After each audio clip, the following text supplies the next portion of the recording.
Welcome to the Preservation Society of Asheville and Buncombe County's experimental online educational series. We're doing this because currently all of our education programming is shut down because of the 2020 coronavirus pandemic. Now, there'll be nothing fancy about this video. It'll be like the PowerPoint presentation you would see if you attended in person, except the audio is pre-recorded. We're hoping that my personality and information will make up for the lack of seeing me in person. Please note there's a pause at the beginning and end of each slide to allow the PowerPoint audio to transition without hiccups. We're grateful to all our sponsors, but this week we're especially grateful to Brunk Auctions, world-class consignments and exceptional results. But I'm being rude. Who am I? I'm James Vaughn. I'm a member of the Preservation Society and one of the owners of Chiles House. We're the guys who got the house on the National Register of Historic Places. I'm a history buff, and I also tend to talk fast. But the nice thing about video is you can always pause and go back, or get more information about Chiles Avenue and the history of Kenilworth at our website, chiles-house.com. If you saw our previous video, Crime and Punishment on Chiles Avenue, you can skip ahead a few slides. For those of you who are new, a bit of background on Jake and Leah Chiles, Chiles Avenue, and the town of Kenilworth. James Madison Chiles, or Jake as he was known, was the start of it all. He first came to Asheville in 1908 and fell in love with the town and Kenilworth Inn, and he became the first mayor of the town of Kenilworth in 1915. Born in South Carolina, he was involved in the furniture business, which he sold when he moved here. That's where he met and married Leah Arquette Chiles. Leah was the daughter of Casimir Arquette, a sculptor who worked on the hands of the Statue of Liberty. She was a true partner in the business, co-owning many of the properties they developed and sold together. She was also the first woman elected mayor of a town in western North Carolina in 1928, and she would serve as its last mayor as well when the town of Kenilworth was annexed by Asheville in 1929. Now what about that Kenilworth Inn? Well, it was a grand luxury inn that burned down in 1909. It didn't have enough insurance, so most believed it would never be rebuilt. But Jake rescued it and brought it back like a phoenix from the ashes. Unfortunately, just in time for the military to take it as a military hospital. Jake reacquired the inn and made a success of it. Jake wanted a development like that around the Grove Park Inn, but more affordable, and it was said that Jake and Leah helped to finance some of the homes, which caused problems, of course, when the first wave of the Depression hit Asheville in 1927. Pictured here is the town hall, with Leah Chiles and the town clerk, Ada Ward. The town hall, set up in a home, is now a private residence again today. The title of our series is It Happened on Chiles Avenue. Why Chiles Avenue? Well, because it's a microcosm of what was happening through the 20th century and into modern day, not just in the town of Kenilworth, but in broader terms what was happening in Asheville as well. Pictured here is an aerial view of Chiles Avenue from the 1920s. The arrow shows you Chiles House, and the green area just above it is the park renamed in Leah Chiles' honor in 2018. Chiles Avenue was a who's who of society and politics in the 1920s, and this video series tells the stories of the homes as well as their owners. Jake's vision of Chiles Avenue is demonstrated by this ad, which notes that it was most suitable for the most pretentious homes. Apparently pretentious had a different connotation back then. The Town Council of Kenilworth designated Chiles Avenue as a major thoroughfare. But if you've ever driven down it today, there's barely enough room for one car when people park on the street.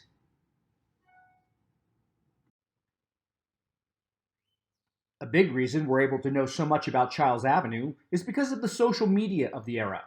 That is, before there was Facebook, there was the local newspaper. It acted in much the same way. A place for humble brags over achievements, travel, or visiting friends. A place to share illness or the bad news in our lives. It was a way to share photos and generally let our friends and the rest of society keep up with what was going on in our lives.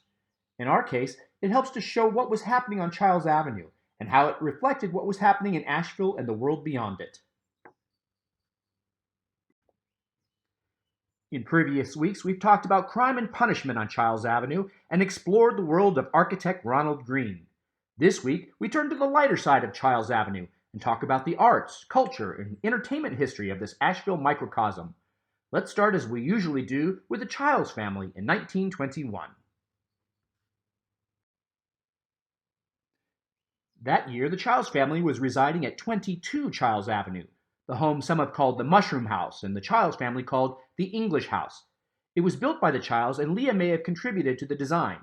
You may remember this house from our video Crime and Punishment as the home where a lodger was beaten with a lead pipe and dragged to the basement and tied to a post by two men who stole his car and over a dozen cases of illegal whiskey.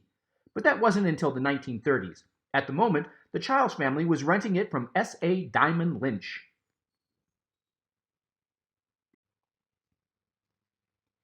It was Christmas, and Richard Chiles was also celebrating his 4th birthday. The Chiles family held a party, and the highlight of the party was the new moving picture machine that Santa had brought Richard. These machines seemed fairly commonplace at this time. I found many ads promoting them and the fact that they were simple to use. The article noted that Master Chiles himself was running the machine. The movies they showed included Charlie Chaplin's The Kid, as well as a seemingly lost Mary Pickford picture entitled Kindness. The article noted that the gift included a bi-weekly film service of movies for both kids and others appreciated by more mature minds. Despite many hours of searching, I couldn't find any reference to any specific service except one note that the very wealthy had access to movies for their homes. I'll note for the record that Netflix didn't copy this idea until 1997. Perhaps Jake used his connections to some of the local Asheville movie theater syndicate owners, like S.A. Diamond Lynch, their landlord. Of course, Jake dabbled a bit in the motion picture business himself, as you may also recall. Further research found a tenuous connection to a movie filmed in Asheville that began about the time the campaign to raise funds was completed. However, the man who led that film, An Asheville Romance, and the men listed in the ads as the creative forces were different people. But the story is too good to pass up, so let's assume there was a connection. Ads began to appear in local newspapers that a movie was to be made in and about Asheville. The plot involved the typical romance of the daughter of well-to-do local merchant who falls in love with a young man not good enough for her father. The female lead was cast by a contest among local women, and many other roles were played by local men as well, especially businessmen. Rose Corrigan won the leading lady role, and you can imagine the conflicting feelings she must have felt when she met her leading man. The plot, which also included a kidnapping, involved the characters visiting many local businesses, from stores to the bakery and even a gas station. Filming also happened at the Kenilworth Inn and a home at 9 Lakewood, which now has an address of 9 Dudley. This picture of the cast includes the home of C.W. Weaver, which doubled as the home of our heroine. The movie was shot by none other than the local legendary photographer George Massa. The film was intended to only run for a few days locally, and by using and promoting so many local businesses in the film, naturally those merchants returned the favor by incorporating promotions of the movie in their own advertising. Asheville Motion Pictures may have been the producing force, but the film seems to have been the work of J.B. Slim Broland, our lanky leading man. The idea worked so well that he exported it to other cities, so we saw projects like A Charlotte Romance and The Romance of Knoxville. Except ultimately it turned out to be a con. Some of these other projects raised the money locally, but Slim left town before delivering the film.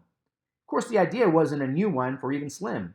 In 1916, the movie A Romance of Asheville, with much the same plot, revolving around local businesses, and with the same casting stunt by vote of the locals, played Asheville's theaters. Sadly, a copy of neither film exists today. Let's travel to the Great White Way and meet Lulu McConnell and her husband Grant Simpson. They lived briefly at 39 Chiles Avenue. Remember this house, it will pop up again a few more times. This was a spec house by one of the many variations of the Kenilworth Company. It's a brick bungalow with a near twin next door. Dale Slusser notes that the floor plans of these two homes may be the same as this home near the other end of Chiles Avenue. Lulu McConnell was a star of vaudeville, Broadway, film, and television, beginning her career when she was only 14 years old. Her career took off, ironically, because of a case of stage fright. In 1910, she was performing at the Alhambra Theater and lost her voice while singing, but kept pushing through in a loud rasp. This cemented a comedic reputation, and that rasp became her signature. She appeared in many projects, and her reputation was such that even Hirschfeld captured her likeness, promoting the Ballyhoo of 1932, with a 32-year-old newbie by the name of Bob Hope in the chorus. She met Grant Simpson earlier in her career while working repertory. He was the properties man, or props as we call them. But he was talented as well and became her vaudeville partner and starred in a film short with her. The 1930 10-minute piece Tongue-Tied, was the story of a marital dispute set in a hunting lodge where the wife did all the talking. Not one of Lulu's best, as one reviewer noted that when the husband finally puts his hands around the neck of his wife to strangle her, he should have done it 7 minutes earlier. Grant Simpson was the reason they were in Asheville. In 1928, he became ill, and the couple moved here in 1931 to give him a chance to recover. They had one son who performed with his parents after graduating college, but left the stage to get married and enter the real estate field. Articles at the time noted that despite appearing in several films, Simpson had never seen his wife in one of her films, and she was awaiting the release of her latest picture, Socially Correct. Indulge me a minute, because I think Lulu is worth getting to know a bit better. She and Grant built their reputation among the vaudeville circuit and appeared on the billing with many famous names of the day. In fact, they hit the big time, appearing in the 1922 Ziegfeld Follies alongside people like Will Rogers. She then played the role of Maud Merrill in 1920's Poor Little Ritz Girl, one of the first collaborations between Rogers and Hart. The plot revolves around Annie Sweetie Farrell, an honest but poor chorus girl who rented a furnished apartment during the run of a musical in which she was appearing. Late one night, she learns that the apartment belongs to a rich young bachelor who had not given anyone permission to rent it. True love conquers all, blah, blah, blah, but it launched Lulu's Broadway career. That led to another 1926 Rogers and Hart musical, Peggy Ann, called the first Freudian musical, because it consisted of a seemingly plotless dream by an underdog young woman who dreams that the people in her everyday life are very different in her dreams. Lulu played the girl's dream companion. In the dream, our heroine is wealthy and enjoying life, but things turn bizarre as she gets on a ship with pirates who disapprove of her traveling with her romantic lead in an unmarried state. The plot then involves finding her in her underwear, being married by her mother, who is holding a phone book instead of the Bible. There's a shipwreck, but the boat is towed to Cuba by a large talking silver-colored fish. Lulu got some of the best reviews of her career. Many say she stole the show. It does not seem possible that any woman, or any man for that matter, could be as funny as Miss McConnell endeavors to be. This one's ripe for a revival somewhere, surely.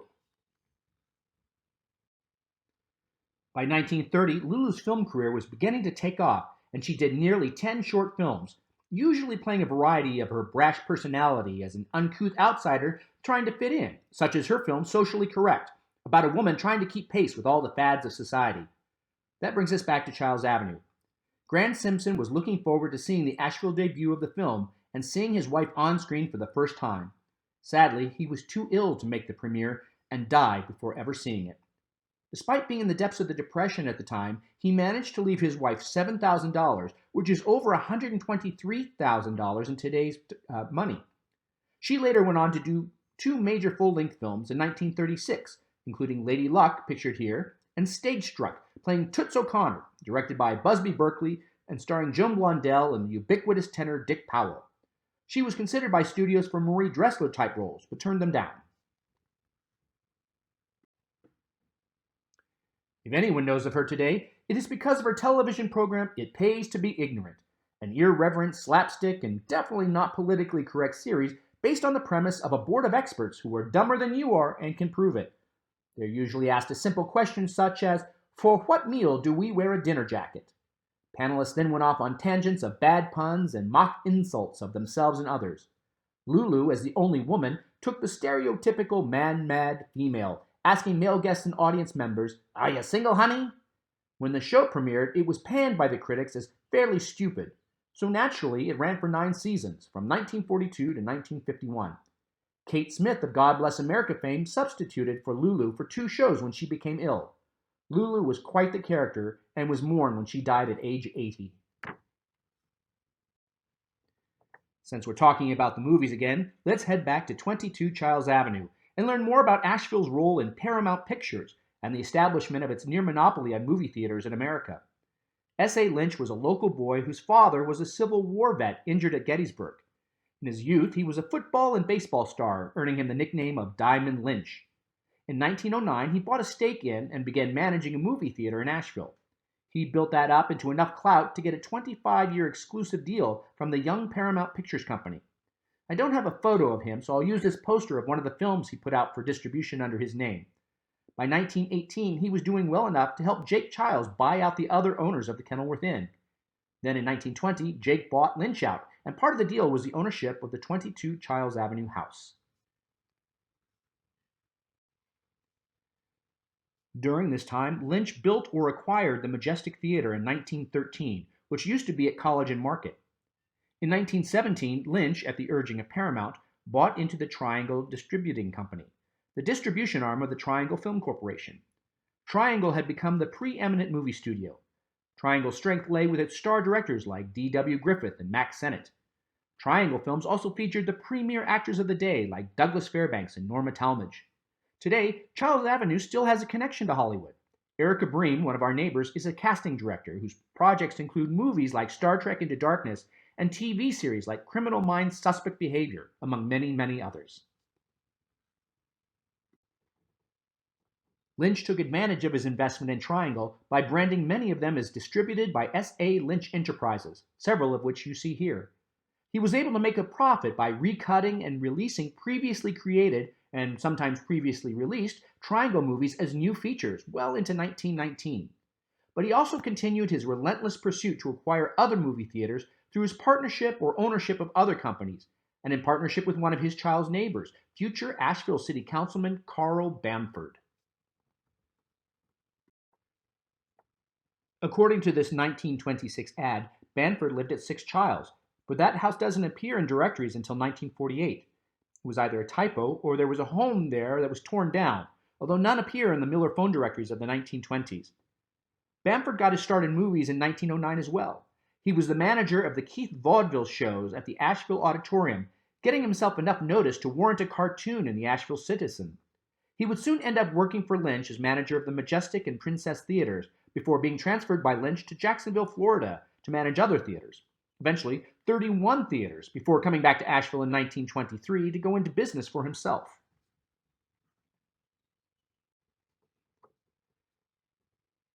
After he merged his Bamford theaters with the Publix theaters, the Publix Bamford Theater Company eventually included the Imperial, Plaza, State, Paramount, and Isis theaters, which was in the pocket of Lynch, who was cobbling together a syndicate intending to give Paramount a monopoly on the distribution of films around the country. The best way to make sure your pictures, and maybe only your pictures, are seen? Control the venue showing them. Bamford owned these 5 theaters before selling them to United Paramount Pictures. He stayed in the background after that, but as noted, made a name for himself as a city councilman from 1937 to 1941, and was highly praised for his kindness and generosity after his death. People weren't going to give in to Paramount without a fight, though. First National Pictures formed to try to provide an alternative for movie companies to have their pictures shown. But Paramount embarked upon a massive effort to obtain more theaters to rival, if not crush, First National. The fight between Paramount and First National has been dubbed by some as the Battle for the Theaters. Lynch helped Paramount, and by 1916 he was a major shareholder in Paramount after their merger with famous players Lasky. Paramount convinced him to form another company with them, Southern Enterprises Theaters, to take over Lynch's exclusive distribution franchise as part of the attempt to destroy First National. Lynch was part of a wrecking crew or dynamite gang, acquiring theaters by whatever means necessary. Lynch and his gang went to towns served by a First National affiliated theater. There, they threatened the owners, "Sell to us, or we will build a theater across the street and put you out of business." The tactic worked, and First National crumbled. Paramount eventually bought Lynch out in a $5.7 million deal. He used that money to invest in and develop Florida real estate, such as the prestigious Sunset Islands, and to buy yachts, and the minor league baseball team, the Atlanta Crackers. Local boy makes good indeed. Of course, tactics like this were bound to get people into trouble. In 1921, the Federal Trade Commission filed antitrust charges against Lynch, and he was banned from owning movie theaters. He retired from the business to Florida and his real estate and baseball teams and yachts. Perhaps it was the front page shame in his hometown that caused him to give up the house at 22 Chiles and lease it to Jake. But he came out of retirement in 1933 after Paramount's bankruptcy to manage their theater holdings. One of his Southern Enterprises theater employees, Y. Frank Freeman, must have been pretty impressive because he took over for Adolph Zucker as president of Paramount when Zucker retired. That's it for this week. We'll pick up again and explore the non-movie related entertainment connections of Chiles Avenue. We'll explore an amusement park, Harry Houdini and Bella Bartok. It happened on Chiles Avenue.